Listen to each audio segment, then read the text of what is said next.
بسم اللہ الرحمن الرحیم۔ امید ناظرین آپ سب خیر و عافیت سے ہوں گے۔ ایک بہن نے سوال پوچھا کہ اگر ناخنوں پر نیل پالش لگی ہو تو کیا اس سے وضو ہوتا ہے یا نہیں، اور خاص کر اگر عورت سر سے دوپٹہ اتارتی ہے تو کیا اس سے اس کا وضو ٹوٹ جائے گا؟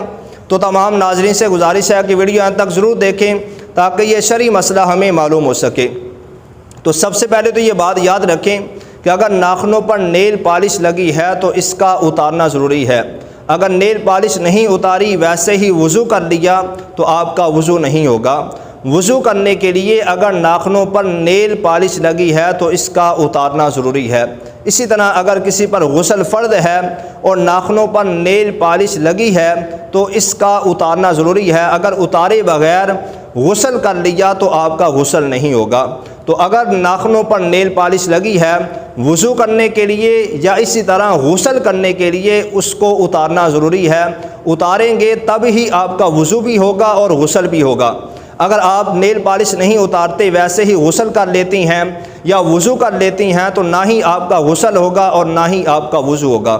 اور اسی طرح ہمارے ہاں یہ بات بڑی مشہور ہے کہ اگر عورت سر سے دوپٹہ اتار دیتی ہے تو اس سے اس کا وضو ٹوٹ جاتا ہے۔ تو یہ بات سراسر غلط ہے، ایسی بات نہیں ہے۔ اگر عورت کا وضو ہے اس نے سر سے دوپٹہ اتار دیا تو اس سے اس کا وضو نہیں ٹوٹے گا۔ اسی طرح یہ بات بھی بڑی مشہور ہے کہ اگر عورت دوپٹہ اتار کر وضو کرتی ہے تو اس کا وضو نہیں ہوتا۔ تو یہ بات بھی سراسر غلط ہے۔ اگر عورت نے سر پہ دوپٹہ نہیں کیا ہوا وہ وضو کرتی ہے تو اس کا وضو ہو جائے گا۔ اور اسی طرح اگر کوئی آدمی یا عورت ہے یا مرد ہے وضو کی حالت میں اگر وہ گالی دیتا ہے، گالی دینا اگرچہ یہ گناہ کا کام ہے لیکن گالی دینے سے بندے کا وضو نہیں ٹوٹتا۔ اسی طرح اگر کسی کا وضو ہے وہ وضو کی حالت میں گانے باجے سنتا ہے تو گانے باجے سننا یہ اپنی جگہ پہ حرام، ناجائز اور گناہ کا کام ہے۔ لیکن اگر کوئی آدمی باوضو ہے اور وہ گانا سنتا ہے یا کوئی اور جو ہے وہ اس طرح کی چیز سنتا ہے تو اس سے اس کا وضو نہیں ٹوٹے گا۔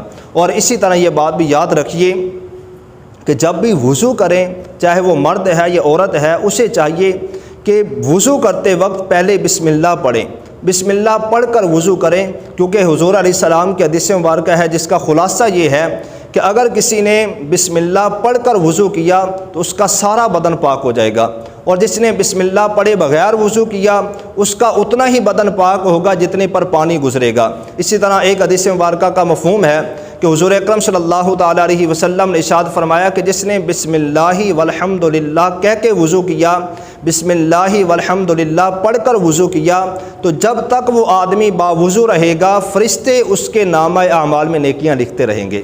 تو اس لیے ہمیں یہ عادت بنانی چاہیے، وضو تو کرتے ہی ہیں، وضو کرنے سے پہلے بسم اللہ والحمدللہ پڑھ کے وضو کریں۔ اسی طرح بسم اللہ الرحمن الرحیم پڑھ کے وضو کریں۔ وہ روایت میں آتا ہے نا کہ حضرت عثمان غنی رضی اللہ تعالیٰ عنہ یہ صحابی رسول ہیں، آپ سفر پر تھے، آپ کے ساتھ آپ کے ہمراہ ساتھی بھی تھے۔ ایک مقام پہ آپ نے پڑاؤ کیا، وہیں بیٹھ کر آپ نے پانی منگوایا، پانی منگوانے کے بعد آپ نے وضو کیا، وضو کرنے کے بعد آپ وہیں پہ بیٹھے مسکرانے لگے۔ تو آپ کے جو ساتھی تھے انہوں نے پوچھا کہ حضور آپ کیوں مسکرائے؟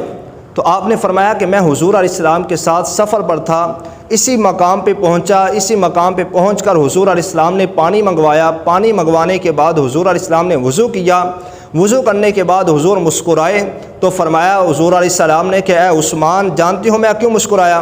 میں نے عرض کی یا رسول اللہ آپ اور اللہ بہتر جانتے ہیں کہ آپ کیوں مسکرائے؟ تو حضور علیہ السلام نے فرمایا کہ اے عثمان جب کوئی آدمی وضو کرتا ہے تو چہرہ دھونے سے چہرے کے، ہاتھ دھوتا ہے تو ہاتھ دھونے سے ہاتھوں کے، سر کا مسح کرتا ہے تو سر کا مسح کرنے سے سر کے، اور پاؤں دھوتا ہے تو پاؤں دھونے سے پاؤں کے گناہ جھڑ جاتے ہیں۔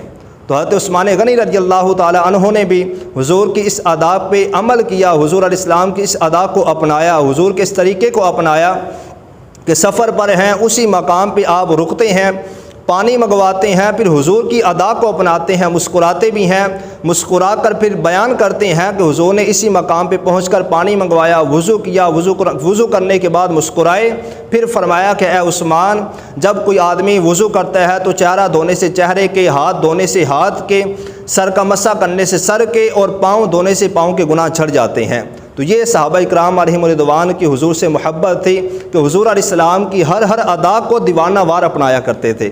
تو ہم بھی حضور علیہ السلام کی امتی ہیں، امتی ہونے کے ناطے ہمارا یہ حق بنتا ہے کہ ہم بھی حضور علیہ السلام کی ہر ادا سے محبت کریں، حضور علیہ السلام کی ادا کو اپنائیں، حضور کے طریقے کو اپنائیں۔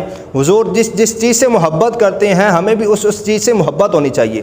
یہ تو ایک عشق ہونے کا ایک کمال مرتبہ ہے کہ جس چیز سے محبوب محبت کرتا ہے بندے کو بھی اس چیز سے محبت ہو جائے۔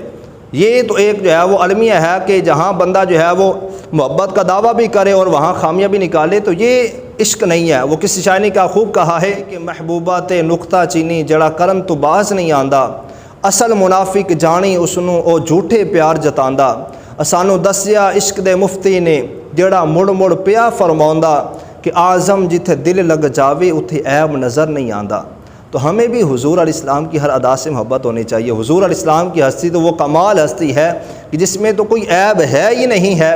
وہ حضور کی ذات ایسی ذات ہے جس کے صدقے اللہ تبارک و تعالیٰ نے پوری کائنات کو بنایا۔ فرمایا کہ اے محبوب تجھے نہ بناتا تو زمین و آسمان نہ بناتا، تجھے نہ بناتا تو کائنات نہ بناتا۔ پھر فرمایا کہ یہ زمین و آسمان، یہ کائنات تو بڑی دور کی بات ہے کہ اے محبوب اگر تجھے نہ بناتا تو اپنا رب ہونا بھی ظاہر نہ فرماتا۔ تو جس طرح صحابہ کرام علیہم رضوان حضور کی ہر ادا سے محبت کرتے تھے، ہمیں بھی چاہیے کہ ہم بھی حضور سے ویسی محبت کریں، حضور علیہ السلام کی ادا کو اپنائیں۔ جس طرح وہ صحابی حضرت عثمان غنی رضی اللہ تعالیٰ عنہ حضور علیہ السلام اس مقام پہ رک کر وضو کرتے ہیں، مسکراتے ہیں، تو حضرت عثمان غنی بھی وہیں پہ رکتے ہیں، وضو کرتے ہیں، مسکراتے ہیں۔ تو اس لیے ہمیں بھی حضور کی ہر ادا سے محبت ہونی چاہیے اور وہ ہر وقت باوضو رہنا چاہیے۔ باوضو رہنے کی بڑی فضیلت ہے۔ روایت میں آتا ہے کہ اگر کوئی آدمی باوضو ہو اور وضو کی حالت میں اس کا انتقال ہو جائے تو وہ شہید کا رتبہ پاتا ہے۔ وہ روایت میں آنا کہ اللہ تبارک و تعالیٰ نے حضرت موسیٰ علیہ السلام سے فرمایا کہ اے موسیٰ اگر تمہیں کوئی مصیبت پہنچے اس وقت کہ جب تمہارا وضو نہ ہو تو فرمایا پھر اپنے آپ کو ملامت کرنا۔ تو مطلب یہ ہے کہ جب بندہ باوضو رہتا ہے تو وہ آفتوں بلاؤں سے محفوظ رہتا ہے۔ اللہ پاک ہمیں ہمیشہ باوضو رہنے کی توفیق عطا فرمائے۔